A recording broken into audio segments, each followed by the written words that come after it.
Hello friends, നമ്മുടെ പുതിയൊരു വീഡിയോയിലേക്ക് എല്ലാവർക്കും സ്വാഗതം. അപ്പോൾ ഈ കഴിഞ്ഞ ദിവസം കൊണ്ട് ഏറ്റവും കൂടുതൽ ചർച്ച ചെയ്യപ്പെടുന്ന ഒരു വിഷയമാണ് നമ്മുടെ അൺഡിഫൈൻഡ് COSലെ ഒരു മാസീവ് ഡിലേ ഇൻ COS അല്ലെങ്കിൽ ഡിസിഷൻ മേക്കിംഗ് ടൈമിൽ നമുക്ക് വരുന്ന ഒരു വലിയൊരു ടൈം കൺസപ്ഷൻ. ശരിക്കും ആയിരക്കണക്കിന് ആൾക്കാർ ശരിക്കും പാനിക്കാണ്. നമുക്ക് ഇഷ്ടം പോലെ കമൻറ്റുകളാണ്, ചില കമൻറ്റുകൾ നമ്മൾ വായിച്ചു. ശരിക്കും അവർ തന്നെ പറയുന്നത്, ഈ കമൻറ്റ് ഇട്ടേക്കുന്ന ആളുകൾ തന്നെ പറയുന്നത്, അവർക്ക് മെയിൽ വന്ന അനുസരിച്ച് UK ആൾക്കാർക്ക് COS വലിയ താമസമില്ലാതെ ഇഷ്യൂ ആയി കിട്ടുന്നുണ്ട്. പക്ഷേ നമ്മുടെ ഇൻ്റർനാഷണൽ ഓവർസീസ് എംപ്ലോയീസ്, ഇങ്ങോട്ട് വരാനിരിക്കുന്ന വിസ ആപ്ലിക്കേഷൻ കൊടുത്തിരിക്കുന്ന എംപ്ലോയീസിനെ, സ്കിൽഡ് വർക്കർ ആയാലും കെയർമേലുള്ളവരായാലും, ഇപ്പം പുതിയ വന്നിരിക്കുന്ന സാലറി ക്രൈറ്റീരിയ ചേഞ്ചൊക്കെ മാറിയതിന് ശേഷം നമ്മുടെ COSലെ വലിയ ഡിലേയും അല്ലെങ്കിൽ COSലെ റിജക്ഷൻ അല്ലെങ്കിൽ വിസ റിജക്ഷനൊക്കെ വരുന്നതെന്നാണ് നമുക്കറിയാൻ സാധിച്ചത്.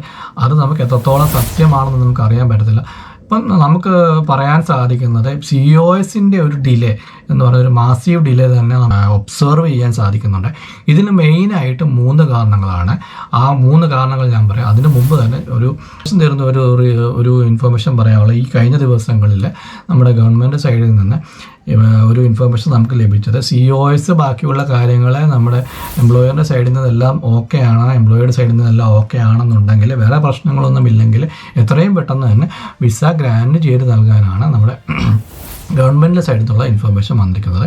അപ്പം ഇത് ഹാപ്പി ആയിട്ടുള്ളൊരു ന്യൂസ് തന്നെയാണ്. അപ്പോൾ ഇനി നമുക്ക് മെയിനായിട്ട് 3 റീസണാണ് ഈ ഒരു COSൻ്റെ ഈ ഒരു മാസീവ് ഡിലേയിൽ നമുക്ക് 3 റീസൺ നമുക്ക് ചൂണ്ടിക്കാണിക്കാൻ സാധിക്കുന്നത്. ഫസ്റ്റ് റീസൺ നിങ്ങൾക്ക് എല്ലാവർക്കും അറിയാൻ സാധിക്കുന്നത് പോലെ റൂൾസ് ചേഞ്ചസ് തന്നെയാണ്. നമുക്ക് റൂൾസ് ചേഞ്ചസിൽ വന്നിരിക്കുന്ന ആ ഒരു പ്രശ്നം, കുറേ ആപ്ലിക്കേഷൻ നമുക്കറിയാമല്ലോ, പഴയ റൂൾ ചേഞ്ചിലാണ് അണ്ടറിലാണ് കുറേ ആപ്ലിക്കേഷൻ വരുന്നത് പുതിയ റൂൾസിൻ്റെ അണ്ടറിലാണ്. അപ്പം ഇതിൻ്റെയൊക്കെ ഒരു ഡിസിഷൻ മേക്കിംഗ് ടൈം കൂടുകയാണ് ചെയ്യുന്നത്. അപ്പോൾ ഈ ഒരു റൂൾസ് ചേഞ്ചസ് കാരണം നമുക്ക് ശരിക്കും നമ്മുടെ ഗവൺമെൻറ് സൈഡിൽ നിന്ന്, ഹോം ഓഫീസിൻ്റെ സൈഡിൽ നിന്ന് ഇതെല്ലാം ചെക്ക് ചെയ്തിട്ട് അവർക്ക് ഈ ഒരു പുതിയ COS ആണെങ്കിലും പുതിയ വിസ ആണെങ്കിലും നമുക്കൊക്കെ ഗ്രാൻഡ് ചെയ്യാൻ പറ്റും. അപ്പോൾ ഈ ഒരു റൂൾസിൻ്റെ എല്ലാ കാര്യങ്ങളും അവർക്ക് പുതിയ സാലറി ത്രഷോൾഡിലെ പുതിയ കാര്യങ്ങൾ, പുതിയ വിസയുടെ എല്ലാം ചെക്ക് ചെയ്തിട്ട് അവർക്ക് നമുക്ക് COS അല്ലെങ്കിൽ വിസ ഇഷ്യൂ ചെയ്യാൻ പറ്റത്തുള്ളൂ. രണ്ടാമത്തെ എന്ന് പറയുന്നത് additional information required for UKVA. നമുക്ക് ഇപ്പം പഴയതുപോലല്ല, പഴയ രീതിയിലാണെങ്കിൽ നമുക്ക് വലിയ ഇൻഫോർമേഷൻസ് ഒന്നും കൊടുക്കാതെ തന്നെ നമുക്ക് വിസ അപ്രൂവ് ആയി കിട്ടും, അല്ലെങ്കിൽ വിസ ഗ്രാൻഡ് ആയി കിട്ടുമായിരുന്നു. ഇപ്പം ത്രൂ ഔട്ട് വളരെയധികം കാര്യങ്ങൾ ചെക്ക് ചെയ്തതിന് ശേഷമാണ്, വളരെ സ്റ്റേജസിലൂടെ കടന്നു പോയതിന് ശേഷമാണ് നമ്മുടെ വിസാസ് ഇഷ്യൂ വന്നത്. ഇതിനെല്ലാം പല കാരണങ്ങളുണ്ട്. ഇപ്പം നിങ്ങൾ റീസെൻ്റായി നടന്ന നമ്മുടെ വിസ സ്കാംസ്, അതുപോലെ നമ്മുടെ മിസ്യൂസ് ഓഫ് കെയറർ വിസ, അങ്ങനെ പല കാര്യങ്ങൾ നമ്മൾക്കറിയാമല്ലോ. ഈ കഴിഞ്ഞ മാസങ്ങളിലെല്ലാം നടന്ന ഈ വിസയുടെ പ്രോബ്ലംസ് അങ്ങനെ പല കാര്യങ്ങൾ കാരണം ഇതെല്ലാം നമ്മുടെ ഹോം ഓഫീസിൽ ശ്രദ്ധയിൽപ്പെടുകയും അവർ ശരിക്കും ഈ ഒരു COS ഇഷ്യൂ അല്ലെങ്കിൽ വിസ ഗ്രാൻഡിങ് ശരിക്കും ടൈറ്റൻ ചെയ്തിരിക്കുകയാണ്. ഇപ്പം നിരവധി ഇൻഫോർമേഷൻസ് ആണ് അവർ അഡീഷണൽ ആയിട്ട് നമുക്ക് ചോദിക്കുന്നത്. അവർ എംപ്ലോയറിനും മെയിൽ അയക്കുന്നുണ്ട്, നമുക്കും മെയിൽ വരും. സോ നമ്മുടെ 2 പേരുടെ സൈഡിൽ നിന്ന് അഡീഷണൽ ഇൻഫോർമേഷൻസ് വളരെയധികം കൊടുക്കേണ്ടി വരും. അപ്പോൾ additional information required by UKVA, ഇതാണ് രണ്ടാമത്തെ ആ ഒരു ഡിസിഷൻ ടൈം കൂട്ടുന്നതിനുള്ള രണ്ടാമത്തെ കാരണം. മൂന്നാമത്തെ കാരണം നിങ്ങൾക്ക് എല്ലാവർക്കും അറിയാവുന്ന പോലെ ഒരു മാസ് വോളിയം ആണ്, നമ്മുടെ അപ്ലിക്കേഷൻസ് ആണ് ഇപ്പോൾ ഇവിടെ നമ്മുടെ ഹോം ഓഫീസിൽ കെട്ടിക്കിടക്കുന്നത്. നിങ്ങൾക്കറിയാമല്ലോ, ഈ ഒരു റൂൾസ് ചേഞ്ചസ് അല്ലെ സാലറി ത്രഷോൾഡൊക്കെ കൂടുന്നതിന് മുമ്പ് തന്നെ ഒരു വലിയ കണക്കിൽ 10,000 ആളുകളാണ് നമ്മുടെ വിസയ്ക്ക് വേണ്ടി അപ്ലൈ ചെയ്തിരിക്കുന്നത്.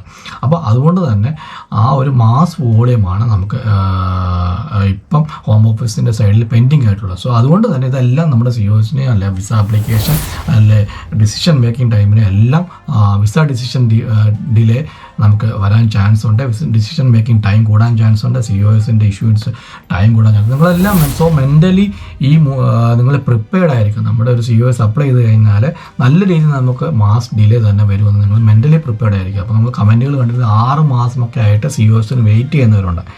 അവ എല്ലാവരും COS കിട്ടുമോ, എന്തെങ്കിലും പ്രശ്നമുണ്ടോ, അവർക്ക് മെയിലൊന്നും വന്നിട്ടില്ല, റിജക്ഷൻ ആയതിനെ പറ്റി മെയിലൊന്നും വന്നിട്ടില്ല.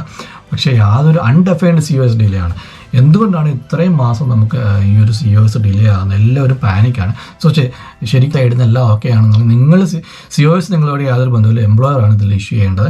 എംപ്ലോയറിൻ്റെ സൈഡിൽ നിന്ന് എല്ലാം ഓക്കെ ആണെന്നുണ്ടെങ്കിൽ ഗവൺമെൻറ് സൈഡിൽ നിന്ന് എത്രയും പെട്ടെന്ന് വിസ പ്രോസസ്സിങ് ചെയ്യാനാണ് ഈ കഴിഞ്ഞ ദിവസങ്ങളിൽ വന്നിരിക്കുന്ന ഇൻഫോർമേഷൻ. സോ അതുകൊണ്ട് തന്നെ COS എല്ലാം ഇഷ്യൂ ആയി കഴിഞ്ഞാൽ വിസ പ്രോസസ്സിങ് ടൈം വളരെയധികം നമുക്ക് കുറഞ്ഞു കിട്ടും.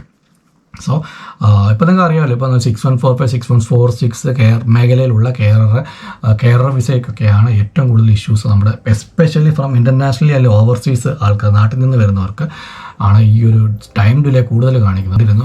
പല മെസ്സേജുകൾ കണ്ടിരുന്നു. ഇപ്പം ഇവിടെയുള്ളവർക്ക് COS ഇഷ്യൂ ആകുന്നുണ്ട്, നമ്മുടെ നാട്ടിൽ നിന്ന് വരുന്നവർക്ക് അപ്ലൈ ചെയ്തവർക്ക് ഈ ഒരു പുതിയ ക്രൈറ്റീരിയ റൂൾസ് ഒക്കെ അതിന് ശേഷം മെയിൽ വന്നു, സ്പോൺസർഷിപ്പ് തരാൻ പറ്റില്ല എന്നൊക്കെ പറഞ്ഞ് മെയിൽ വന്നു എന്നൊക്കെ പറഞ്ഞ് നമുക്ക് മെസ്സേജ് കണ്ടിരുന്നു. നിങ്ങൾ പാനിക്കാവേണ്ട ആവശ്യമില്ല. അതൊക്കെ എന്തെങ്കിലും ഈ ഒരു COSൻ്റെ ഇഷ്യൂ ആയിരിക്കും, അല്ലെങ്കിൽ എംപ്ലോയറിൻ്റെ സൈഡിൽ നിന്നുള്ള ഇഷ്യൂ ആയിരിക്കും. ഒന്നെങ്കിൽ അവരുടെ കമ്പനീസിൽ ലൈസൻസ് ആക്റ്റീവ് ആയിരിക്കില്ല, അല്ലെങ്കിൽ കെയർ ക്വാളിറ്റി കമ്മീഷൻസിൻ്റെ ഒരു റെഗുലേഷൻസ് അവർ പാലിക്കുന്നില്ല, അല്ലെങ്കിൽ എന്തെങ്കിലും അവിടെയുള്ള എന്തെങ്കിലും പ്രശ്നങ്ങളായിരിക്കും ഈ ഒരു COSൻ്റെ ഡിലേ അല്ലെങ്കിൽ COS റിജക്ഷൻ കാരണം. സോ അതുകൊണ്ട് ഇപ്പോൾ COS എല്ലാം ഓക്കെ ആണെന്നുകൊണ്ട് ബാക്കിയുള്ള പ്രശ്നങ്ങളൊന്നും ഇല്ല എങ്കിൽ ഗവൺമെൻറ് സൈഡിൽ നിന്ന് വിസ നിങ്ങൾക്ക് ഉറപ്പായിട്ടും ഇഷ്യൂ ഗ്രാൻഡ് ചെയ്ത് കിട്ടും. അപ്പം ഇതെല്ലാം നിങ്ങൾ അപ്ലൈ ചെയ്യുന്നതിന് മുമ്പ് ഈ ഒരു കെയർ ഫോം ആണെങ്കിൽ അതെല്ലാം നിങ്ങളൊന്ന് ചെക്ക് ചെയ്യുക, ഇവിടെ ഉള്ളവരുമായി അന്വേഷിക്കുക. അല്ലാതെ തന്നെ നമുക്ക് ചെക്ക് ചെയ്യാനുള്ള എല്ലാ ഓപ്ഷൻസ് ഉണ്ട്. COS ഫേക്ക് ആണോ, COS റിയൽ ആണോ എന്നൊക്കെ ചെക്ക് ചെയ്യാനുള്ള ഓപ്ഷൻസ് ഉണ്ട്. എല്ലാ കാര്യങ്ങളും നമ്മുടെ ലൈസൻസ്, കെയർ ഫോമിൻ്റെ ലൈസൻസ് ചെക്ക് ചെയ്യാനുള്ള ഓപ്ഷൻസ് ഉണ്ട്. അതെല്ലാം നിങ്ങൾ ചെക്ക് ചെയ്തിട്ട് വേണം നിങ്ങൾ ഒരു വിസയ്ക്ക് ആപ്ലിക്കേഷൻ കൊടുക്കാൻ. സോ നിങ്ങൾ ദയവ് ചെയ്ത് പാനിക് ആവേണ്ട ആവശ്യമൊന്നുമില്ല. അത് നല്ല ഗുഡ് ന്യൂസ് തന്നെയാണ്. ഇപ്പം എല്ലാം ഓക്കെ ആണെന്നുണ്ടെങ്കിൽ വിസ ഗ്രാൻഡിങ് ടൈം അവർ കുറയ്ക്കാൻ ആണ് പോകുന്നത്. സോ നിങ്ങൾ ഈ ഒരു ഇൻഫർമേഷൻ ബാക്കിയുള്ളവർക്ക് ഷെയർ ചെയ്യുക, നമ്മുടെ വീഡിയോ കാണുന്നവർ സബ്സ്ക്രൈബ് ചെയ്യുക. സോ നെക്സ്റ്റ് വീഡിയോ കാണുന്നവരെ ബൈ.